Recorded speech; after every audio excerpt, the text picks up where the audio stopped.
James Hutton is often called the father of modern geology. In 1788, he wrote his important document, Theory of the Earth. Among his many great insights was the recognition of what is known as an unconformity, an erosional gap in the rock record. This erosional surface represents an episode of uplift of a basement rock, then erosion, and then subsidence again and burial by younger sedimentary rock. Hutton saw many examples of unconformities like this one in Jedburgh, Scotland, or the most famous one at Siccar Point on the eastern North Sea coast of Scotland. Siccar Point represents an angular unconformity, where the beds below the unconformity are tilted or folded and then eroded into and covered by younger beds. Looking again at Siccar Point, the older beds outlined in blue here are tilted and then eroded and then covered up by the younger beds outlined in red. The surface of the angular unconformity is shown in yellow. Hutton realized that this represented a series of deposition of the older beds in layers which had then been folded and tilted, then uplifted and eroded off to form an erosional surface, and at some later time sea level had risen and buried that erosional surface. Hutton saw this as an evidence of tremendous amount of geologic time represented, a tremendous amount of time required to make the beds. First place, to fold them, to tilt them, to erode them, and then at some later time to bury that erosional surface with water and eventually with sedimentary rocks. Hutton realized that geologic time must be immense. As he wrote in 1788, there is no vestige of a beginning, no prospect of an end. There are angular unconformities everywhere, such as at the bottom of the Grand Canyon, where the tilted blue beds are about 700 million years old, and the beds above are about 500 million years old. Or in the Santa Clarita Valley in California, where the tilted beds below are around 7 million years old, and the beds above are Ice Age. Or this spectacular unconformity, where the beds below are highly tilted and folded, and then are covered up by horizontal beds on the erosional surface. A second type of unconformity is the nonconformity, where igneous rocks or metamorphic rocks from deep underneath the Earth's crust have been uplifted and then deeply eroded and covered up by sedimentary rock. In the Grand Canyon, there's a great example of this, where schists and granites that are 1.7 billion years old are covered by rocks that are only 550 million years old.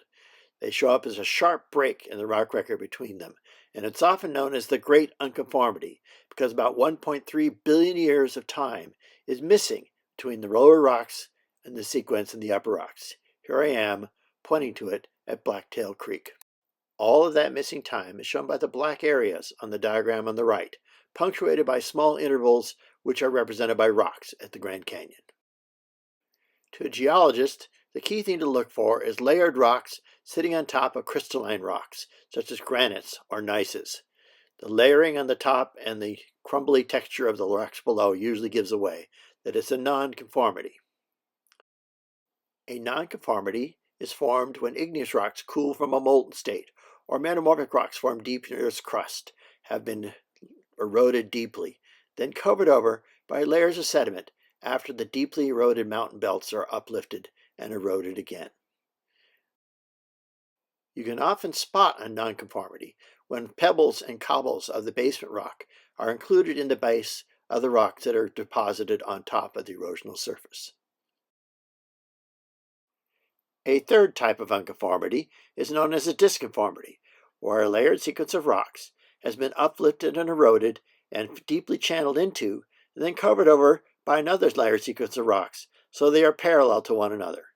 They are often hard to spot in the field for that reason.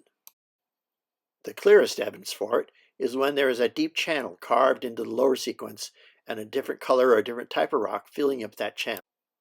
You can see that between the pinkish gray rocks below here and the yellow tan rocks carved down into them above. Or by this yellowish gray Cretaceous limestone deeply eroded and filled in by reddish sandstones. To form a disconformity, a series of layered sedimentary rocks must be uplifted and eroded so some of the beds are missing. Then they sink down again and are buried by much younger beds. So there's an age gap between the top of the older beds and the bottom of the younger bed. In the Grand Canyon, There are numerous disconformities, shown here by the yellow lines. The most striking is where you have Middle Cambrian Moab limestone with an erosional gap on top of it filled in by the Devonian Temple Butte Formation, and then the Redwall limestone almost 150 million years younger sitting on top. All of these units are horizontal and very similar in appearance, so you have to look for the subtle differences of the erosional gap.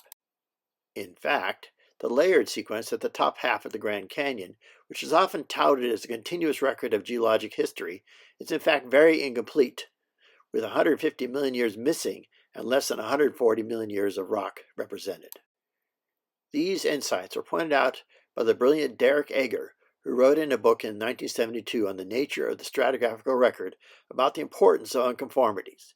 As he pointed out in that book, sedimentation in the past has often been very rapid indeed and very spasmodic. He called this the phenomenon of the catastrophic nature of the stratigraphic record. Derek Ager compared these large gaps in the stratigraphic record, surrounded by small packages of rock, to a net as holes held together by pieces of string. Or using a different metaphor, he compared the history of any part of the earth like the life of a soldier, consisting of long periods of boredom and short periods of terror. Ager's ideas have been borne out by many other studies, including Larry Sloss's famous analysis of the rocks of the Midwest, which are unconformity-bounded packages with enormous amounts of time missing, or the work of Peter Vail and his colleagues, who found that the sedimentary sequences beneath the continental shelf are bounded by numerous large unconformities. So we must recognize now that the rock record is highly incomplete, but all is not lost. Even as early as 1815, the pioneering geologist William Smith recognized that the sequence of England can be mapped from one continuous record all the way across the southern part of the country. In the southwestern part of the U.S., they have what is called the Grand Staircase, from the Paleozoic rocks of the Grand Canyon to the Mesozoic rocks of Zion Canyon to the Cenozoic rocks of Bryce Canyon.